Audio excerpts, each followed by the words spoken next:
a billionaire, two boys in the rain, and a decision signed years ago that should have stayed forgotten. When Althea Vance returned home early that night, she didn't expect to come face to face with the sons of a former employee who claimed her company owed their mother unpaid wages before she died. What began as a quiet corporate restructuring was about to turn into a public reckoning. The boys weren't asking for charity. They were asking for accountability. And if she chose truth, she could lose everything. On a storm-heavy evening in Atlanta, billionaire tech mogul Althea Vance returned home hours earlier than scheduled, a subtle deviation that would quietly alter the trajectory of 3 lives. The rain fell in relentless sheets over Buckhead, blurring streetlights into streaks of gold against the dark pavement. Inside the back seat of her black sedan, Althea reviewed financial projections on her tablet, her expression composed, her posture precise. She was a woman who trusted structure more than instinct and routine more than emotion. Tonight's early return was not sentimental, it was efficient. A canceled engagement had created an unexpected opening in her calendar, and unused time unsettled her. Althea had built her clean energy empire with an almost surgical discipline. In her early 40s, she commanded respect across industries, her name synonymous with innovation and strategic dominance.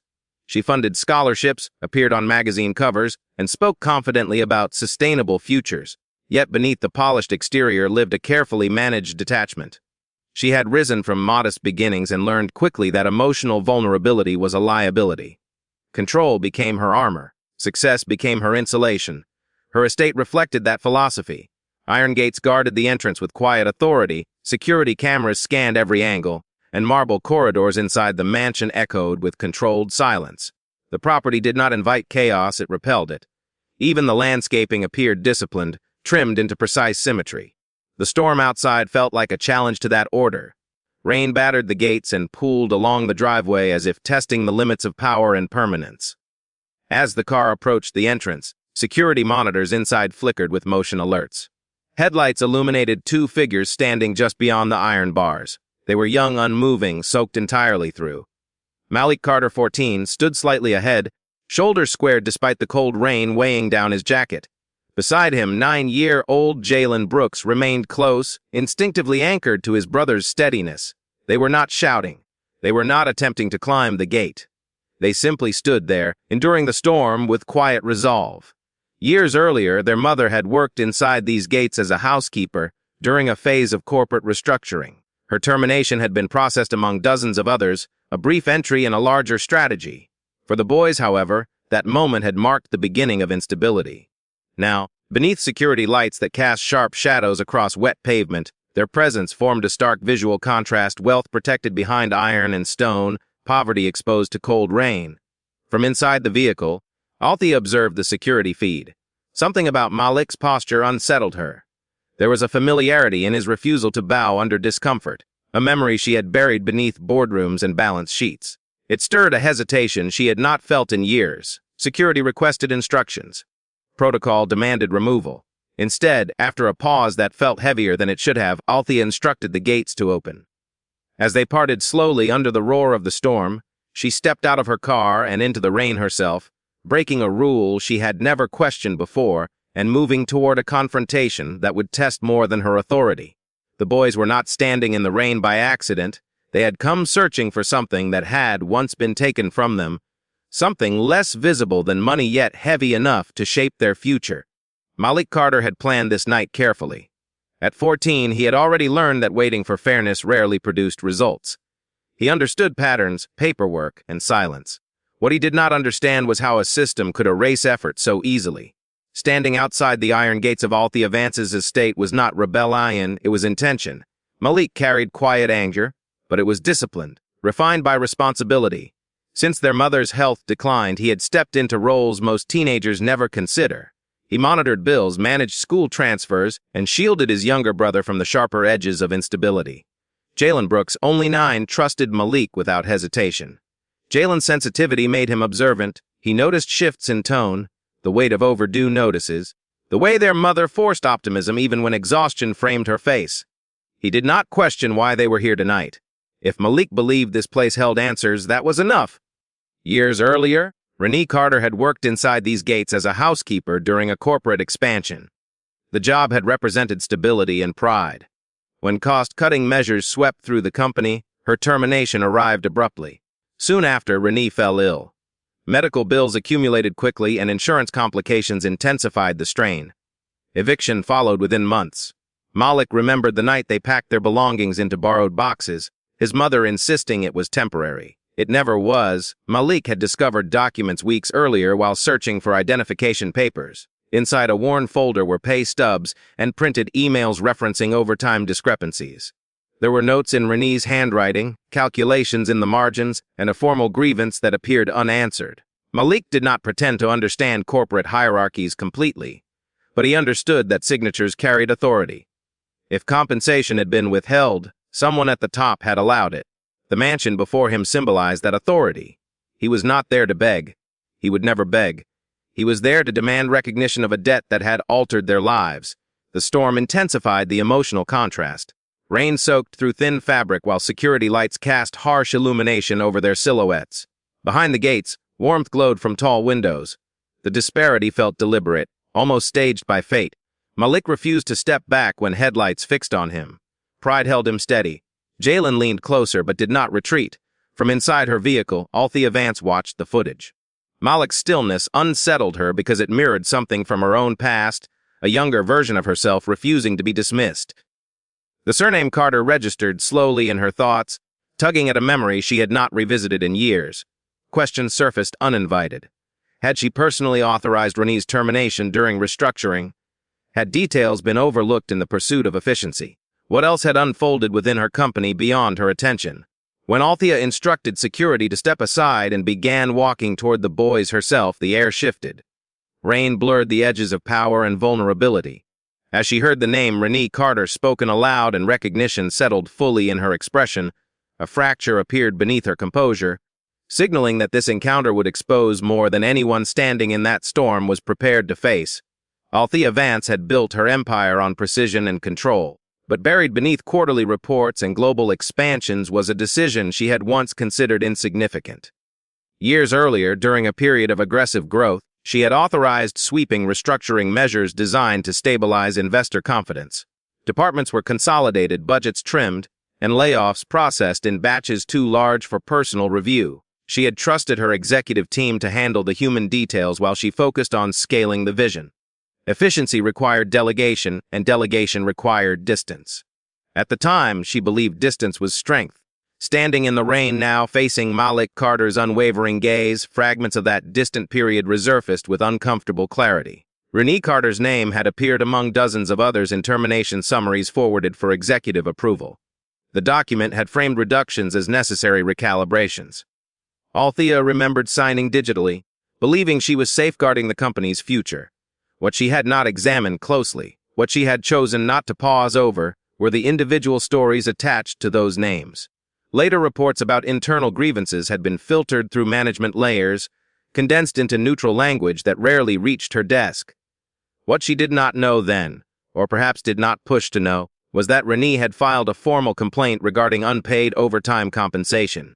The grievance, buried in administrative channels, had been quietly dismissed by mid-level executives who prioritized cost containment over resolution. The matter never escalated beyond departmental review. In protecting the corporation's margins, someone had decided the issue was manageable, even negligible. Althea had accepted summaries without demanding detail, believing trust in her leadership team was efficient governance. Now the presence of Renee's sons outside her gates forced an accountability she could no longer defer. As rain soaked through her coat, she felt something heavier than discomfort settling into her thoughts. Her own childhood surfaced uninvited. She had grown up in a cramped apartment where unpaid bills dictated mood and opportunity. She had vowed early that she would never depend on systems controlled by others. Success became her escape, and detachment became her strategy. She convinced herself that empathy complicated leadership, that emotional proximity blurred judgment. In her worldview, compassion belonged in philanthropy, not in operations. Malik's refusal to accept assistance from security unsettled her further. Even in visible vulnerability, he resisted appearing powerless. Pride radiated from him not as arrogance but as protection. He feared humiliation more than denial. Watching him, Althea recognized the same guarded resolve she once carried into scholarship interviews and investor meetings. The resemblance was not superficial, it was psychological. In his eyes, she saw not accusation alone, but expectation. The realization arrived quietly but with force. Her empire, designed to generate progress, might have indirectly contributed to the destabilization of this family. The insulation of power had shielded her from consequences, allowing decisions to remain abstract. Until now, the storm around them felt less like weather and more like reckoning. Back inside the estate, after instructing the boys to be brought into shelter, Althea issued a directive for a comprehensive internal audit into Renee Carter's termination and grievance file. The request traveled quickly through legal and compliance departments, unsettling executives who preferred settled history. Within hours, preliminary findings began surfacing, and what emerged suggested that Renee's case was not an isolated oversight, but part of a broader pattern that had been strategically minimized, revealing implications far more damaging than simple negligence. The truth was not a clerical oversight buried in paperwork. It was a pattern carefully disguised as efficiency.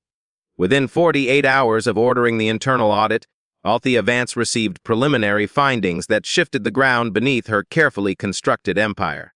What began as a review of Renee Carter's termination expanded into a broader examination of payroll discrepancies across multiple departments during the restructuring period. Mid-level management had quietly implemented wage suppression tactics, limiting overtime payouts and discouraging formal grievances.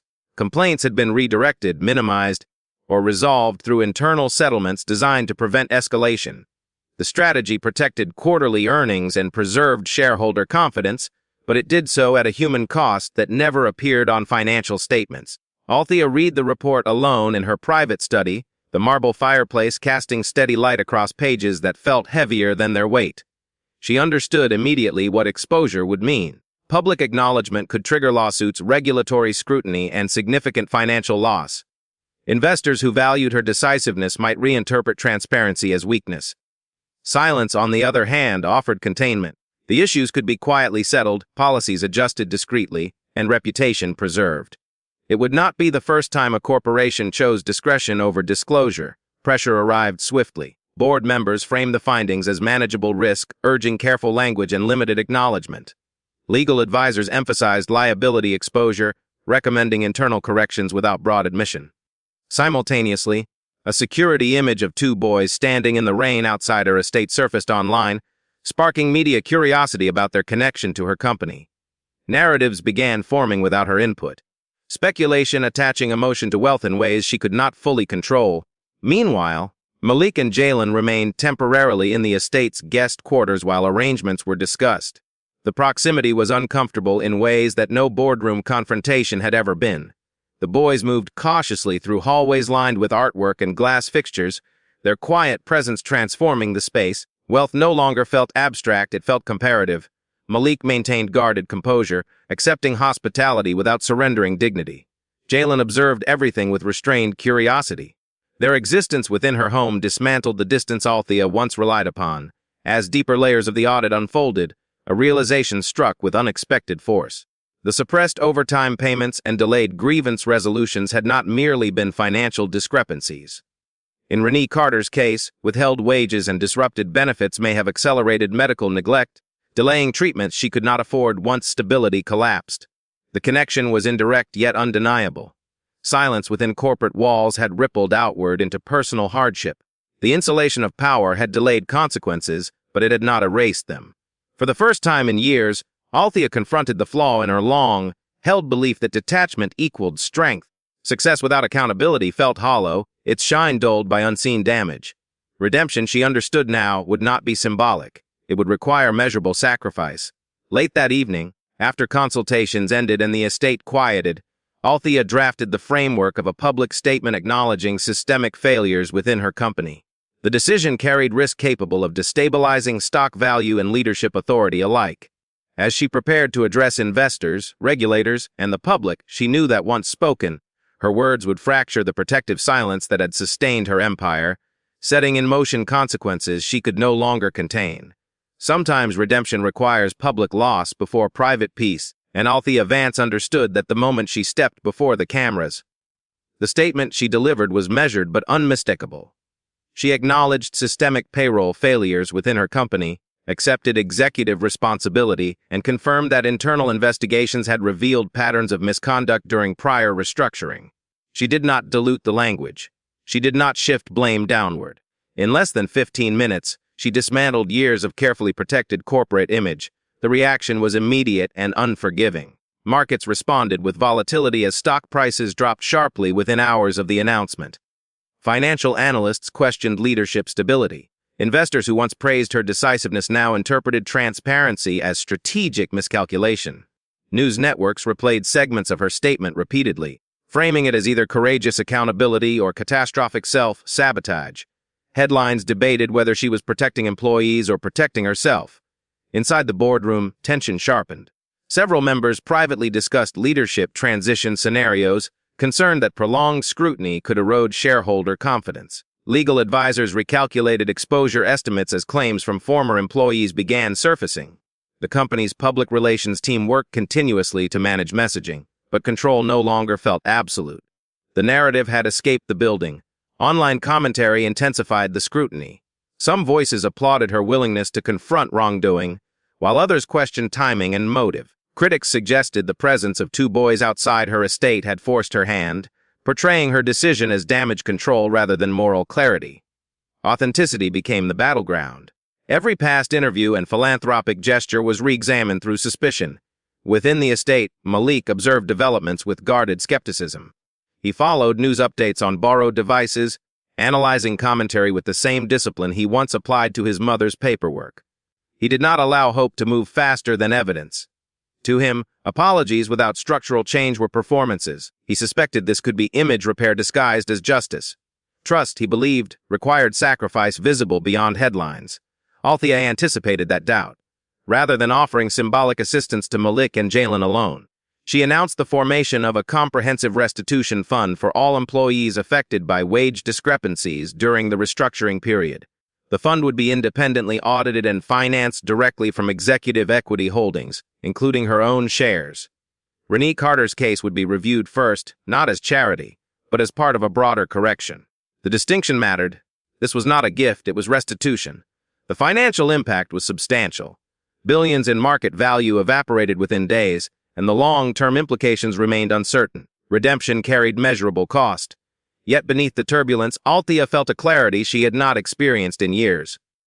The empire she built could survive reform, but it could not survive denial without hollowing itself. Late one evening, as negotiations with regulators intensified, an unexpected development surfaced.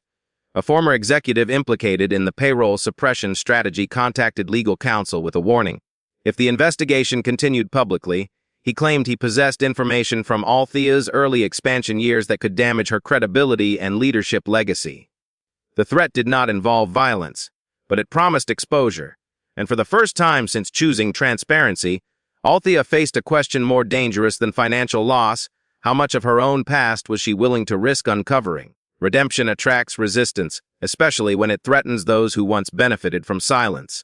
As Althea Vance's internal investigation deepened and restitution efforts gained traction, the opposition crystallized around a single figure: former senior executive Travis Caldwell. Once considered a loyal architect of the company's rapid expansion, Caldwell now positioned himself as a destabilizing force operating from the shadows. Through carefully timed leaks to select media outlets, he released partial documents and internal emails stripped of context, shaping a narrative that suggested Althea had long been aware of payroll irregularities. The strategy was subtle yet effective. Doubt multiplied faster than clarification. Legal tensions escalated quickly. Former employees filed civil claims encouraged by renewed public attention, and regulatory agencies signaled potential review. Investors, already unsettled, questioned whether prolonged scrutiny could erode long-term viability. Reputation, once meticulously maintained, began to fracture under competing interpretations. Within corporate headquarters, security protocols tightened amid concerns about data breaches and internal sabotage. The threat was not physical, it was structural, aimed at undermining credibility from within. Althea faced a defining internal rupture. She could step back, negotiate quiet settlements, and preserve what remained of her public legacy. Or she could continue forward, fully exposing the internal culture that had permitted misconduct. Even if doing so destabilized the company she had built from the ground up, the choice was no longer about stock prices alone. It was about identity. For decades, she had equated strength with control. Now strength required surrendering the illusion of untouchable authority. Within the estate, The atmosphere shifted subtly.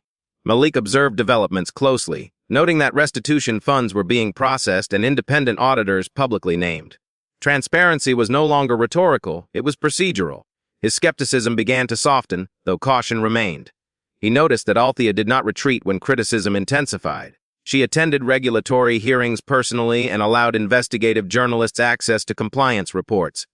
These actions were not symbolic gestures, they carried tangible risk. For the first time, Malik began to reconsider the possibility that accountability, not image, motivated her decisions. Jalen, less guarded, formed quiet admiration. He watched news coverage from the living room and saw not a distant billionaire, but a woman absorbing consequences without deflection. The physical distance between their worlds remained vast, yet a subtle bridge formed through shared resilience. Trust did not emerge dramatically, it accumulated in small recognitions. Then the investigation uncovered evidence that altered the trajectory once again. Internal correspondence revealed that Travis Caldwell had personally intervened in Renee Carter's grievance process years earlier. Emails indicated deliberate delays, directives to minimize overtime liabilities, and instructions to prevent escalation beyond departmental review. The documentation suggested not negligence but calculated obstruction. Caldwell's fingerprints were unmistakable. Pursuing formal charges against him, however, carried enormous implications. Legal action could trigger extensive discovery processes, exposing years of internal decision-making and potentially destabilizing investor confidence further. It could also divide the board irreparably, risking corporate implosion at a moment of already fragile stability.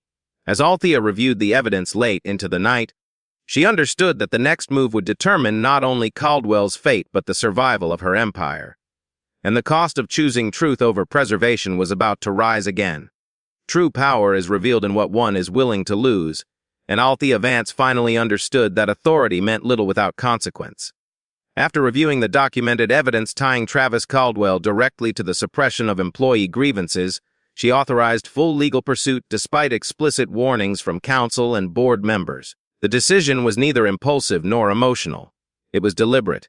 She knew that formal charges would trigger extended litigation, regulatory audits, and financial instability. She also knew that failing to act would invalidate every public statement she had made about accountability. The board reacted swiftly. Emergency meetings were convened, and several members proposed leadership restructuring to shield the company from prolonged volatility. Privately, some argued that protecting shareholder value required distancing the organization from her increasingly controversial stance. The irony did not escape her. For years, she had been praised for decisive leadership. Now decisiveness was labeled recklessness because it disrupted comfort. Yet as investigative reports expanded and deeper layers of corruption surfaced, public opinion began to shift. What initially appeared as corporate crisis gradually reframed itself as institutional reform. Media coverage evolved from suspicion to cautious recognition. Analysts acknowledged that exposing internal misconduct at executive levels required more than image management. Documents revealed Caldwell's calculated interventions and documented attempts to suppress overtime compensation across multiple divisions. The narrative no longer centered solely on Althea's admission of wrongdoing but on her willingness to confront it at personal cost. Transparency began to reshape perception. Within the estate, Malik observed the transformation carefully. He studied the legal filings and public disclosures, recognizing patterns of risk no public relations strategy would voluntarily embrace. For the first time, he saw integrity rather than performance. Trust did not arrive as sentiment, it arrived as evidence. Jalen, meanwhile, sensed the emotional weight carried through the halls, understanding that something significant was unfolding beyond headlines. As financial pressure mounted and internal divisions deepened, Althea made a decision that surprised even her closest advisors. She announced her voluntary resignation as chief executive officer, effective immediately upon transition planning. The statement clarified that reform policies, restitution oversight, and compliance restructuring would remain protected under binding agreements she had personally secured. By stepping down, she aimed to stabilize investor confidence while ensuring the accountability process continued without obstruction. The resignation was not defeat, it was sacrifice. For decades, the title had defined her identity and validated her ascent from poverty. Surrendering it felt like dismantling a portion of herself. Yet in relinquishing authority, she preserved principle. Power, she realized, was not sustained by position but by choice. On her final evening in the executive office she had occupied for years, Althea stood alone overlooking the city skyline, aware that her life had irreversibly shifted. As she prepared to leave the building without the title that once anchored her identity, a call reached her with unexpected news regarding Malik and Jalen's future. Information that would once again challenge her understanding of responsibility and belonging. The rain that night had not been punishment, it had been cleansing, washing away illusions that power alone could protect a person from consequence. Months later, the storm existed only in memory, yet its impact continued to reshape lives in quiet, measurable ways. The restitution fund Althea Vance established began distributing payments under independent oversight, restoring wages to dozens of former employees whose grievances had once been dismissed. For many families, the compensation did not erase hardship, but it restored dignity. It acknowledged that their labor had mattered. Legal proceedings against Travis Caldwell moved forward steadily. Evidence presented in court revealed calculated efforts to suppress overtime claims and redirect formal complaints into procedural dead ends. The prosecution unfolded without spectacle, grounded in documentation rather than emotion. Public discourse shifted from scandal to reform, and the company implemented structural compliance changes designed to prevent recurrence. What began as crisis matured into systemic correction. Althea transitioned away from executive leadership into a philanthropic role centered on labor equity and corporate accountability. Without the title of Chief Executive Officer, her identity felt unfamiliar at first. For years, valuation charts and board approvals had defined her worth. Now her focus expanded toward policy advocacy and workforce protections. She partnered with independent organizations to create oversight frameworks that could operate beyond a single corporation. In relinquishing control, she discovered clarity. Accountability no longer felt like threat, it felt like alignment. Malik watched these developments with thoughtful distance. The restitution review of Renee Carter's case confirmed unpaid wages and administrative failures that had contributed to financial strain during her illness. The compensation awarded to her estate provided stability, not excess. Additionally, Malik earned a competitive academic scholarship through a national program unaffiliated with Althea's company, selected on merit after rigorous evaluation. The distinction mattered deeply to him. Recognition based on capability, not sympathy, reinforced his self-respect. Jalen, now enrolled consistently in school without disruption, flourished in routine, his earlier caution softening into quiet confidence. The emotional resolution did not resemble a fairy tale. There was no dramatic transfer of wealth or symbolic grand gesture. Instead, there was structural repair. Systems changed. Policies strengthened. Individuals reclaimed dignity. The distance between privilege and hardship did not disappear, but it narrowed through accountability rather than charity. One autumn afternoon, Althea hosted a community labor reform forum at her estate. For the first time, the iron gates remained open throughout the event, welcoming workers, advocates, and local families onto the grounds that once symbolized exclusion. The gesture was not theatrical, it was intentional. Standing near the entrance, she observed conversations unfolding across the lawn and understood that legacy was not defined by valuation but by impact. As evening settled and guests departed, she lingered briefly at the gates that had once separated worlds. The cost of success, she reflected, was insignificant compared to the cost of indifference. And as memory carried her back to that storm, heavy night when she returned home early, a final question remained quietly unresolved. If she had arrived even an hour later, how many truths would have remained buried in the rain? If this story made you pause, if it made you question how success and responsibility intersect, then stay with this channel. These aren't just stories about wealth or loss. They are stories about choices, consequences, and the moments that redefine a life. And if narratives like this speak to you, make sure you're part of this community before the next one begins. Althea came home early that night by accident, or maybe it wasn't an accident at all. One unexpected return exposed buried silence, restored dignity, and cost her everything she once believed defined her. But here's the question that lingers long after the storm fades. If you discovered that your success had unknowingly harmed someone years ago, would you risk losing everything to make it right? Or would you convince yourself it was never truly your responsibility? I want to know what you would choose.